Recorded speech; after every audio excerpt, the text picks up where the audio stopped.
শাহরুখ খানের স্ত্রী গৌরী খানের রেস্তোরাঁয় কি তাহলে নকল পনির খাওয়ানো হচ্ছে? পুরো ব্যাপারটা কি? আসলে পুরো ব্যাপারটা হলো সার্থক সাচদেব বলে একজন ফেমাস ইনফ্লুয়েন্সার এবং ইউটিউবার বিভিন্ন সেলিব্রিটিদের রেস্টুরেন্টে গিয়ে খাবার খান এবং পরীক্ষা করে দেখেন সেখানকার পনির আসল নাকি নকল।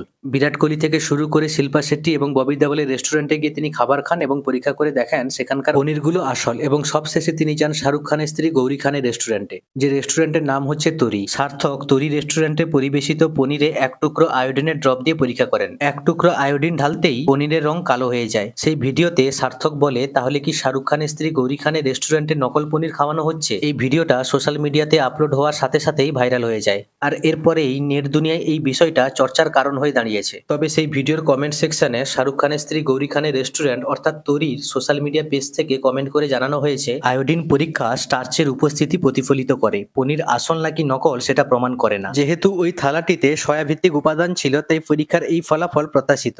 আমরা আমাদের তরিতে বিশুদ্ধ পনিরই পরিবেশন করি। এরপর তরি কর্তৃপক্ষের দাবির উত্তরে সার্থক পাল্টা লেখেন, তাহলে কি এখন আমাকে ওখানে নিষিদ্ধ করা হচ্ছে? তবে আপনাদের খাবারটা কিন্তু অসাধারণ ছিল। এই হচ্ছে পুরো ব্যাপার। এখন কথা হচ্ছে, খাঁটি পনিরে কিন্তু প্রাকৃতিকভাবে কোনো স্টার্চ থাকে না, তাহলে পনিরের রংটা চেঞ্জ হলো কি করে? সেটা হয়েছে তার কারণ ওই যে কর্তৃপক্ষ বলেছে থালিটিতে যে সয়া ভিত্তিক উপাদান ছিল তার জন্যই পনিরের কালারটা তেমন হয়েছে। এটা তো আর ছোটখাটো কোনো রেস্টুরেন্ট বা খাবার দোকান নয়। বড় বড় সেলিব্রিটিদের রেস্তোরাঁয় তারা যে কোনো ভেজাল জিনিস দিবে বা কোনো খারাপ জিনিস দিবে, এই বিষয়টা কিন্তু অ্যাকচুয়ালি হাস্যকর। তারা যদি খারাপ বা ভেজাল কিছু দেয়, এতে করে তাদের রেস্তোরাঁ যেমন ডুববে, তাদের পাবলিক ইমেজ বা রেপুটেশন সবই ডুবে যাবে। যাই হোক, পুরো বিষয়টা নিয়ে আপনাদের কি মতামত অতি অবশ্যই কমেন্ট করে জানাবেন।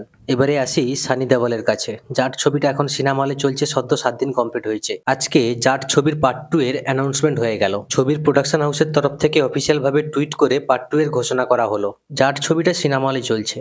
ছবিটা যে সুপারহিট ভার্ডিক্ট পাবে কিনা তাতে সন্দেহ আছে। ছবিটা ঠিকঠাক কালেকশন করলেও শেষমেশ যে 100 কোটির ঘরে নাম লেখাবে কিনা তাও সন্দেহ আছে। তা সত্ত্বেও আজকে ছবিটার পার্ট 2 এর ঘোষণা করা হয়ে গেল। যাই হোক, জাট নিয়ে যখন কথা বলছি তখন জানিয়ে দিই, ছবিটা প্রথম 7 দিনে ভারতে 57 কোটি 97 লক্ষ টাকার নেট কালেকশন করেছে। প্রথম দিন 9 কোটি 62 লক্ষ টাকা, দ্বিতীয় দিন 7 কোটি টাকা, তৃতীয় দিন 9 কোটি 95 লক্ষ টাকা, চতুর্থ দিন 14 কোটি 5 লক্ষ টাকা, পঞ্চম দিন 7 কোটি 30 লক্ষ টাকা, ষষ্ঠ দিন 6 কোটি টাকা এবং সপ্তম দিন অর্থাৎ গতকাল 4 কোটি 5 লক্ষ টাকা। টোটাল 57 কোটি 97 লক্ষ টাকা এবং 7 দিনে ছবিটার সারা ভারতে গ্রস কালেকশনকে দাঁড়িয়েছে 70 কোটি 40 লক্ষ টাকা। এবারে আসি অক্ষয় কুমারের কাছে। অক্ষয় কুমারের কেসরি চ্যাপ্টার 2 ছবিটা আগামীকাল মুক্তি পাচ্ছে। আজ বিকাল 4টা পর্যন্ত ডাটা অনুযায়ী ছবিটা এখনো 1 কোটি টাকার অ্যাডভান্স বুকিং করেনি, মানে বেহাল দশা। তার মানে পুরো ছবিটার ভাগ্য ডিপেন্ড করছে ওয়াকিং অডিয়েন্সের উপর। কালকে যদি ছবিটা চারিদিক থেকে পজিটিভ রিভিউ পায় এবং সেই সুবাদে যদি ওয়াকিং অডিয়েন্স আসে তো খুব ভালো, না হলে এই অ্যাডভান্স বুকিং দেখে তো মনে হচ্ছে না যে ছবিটা হিট হবে বলে। ছবির সব প্রোমোগুলো দেখে তো মনে হচ্ছে যে ছবিটা ভালো হবে বলে।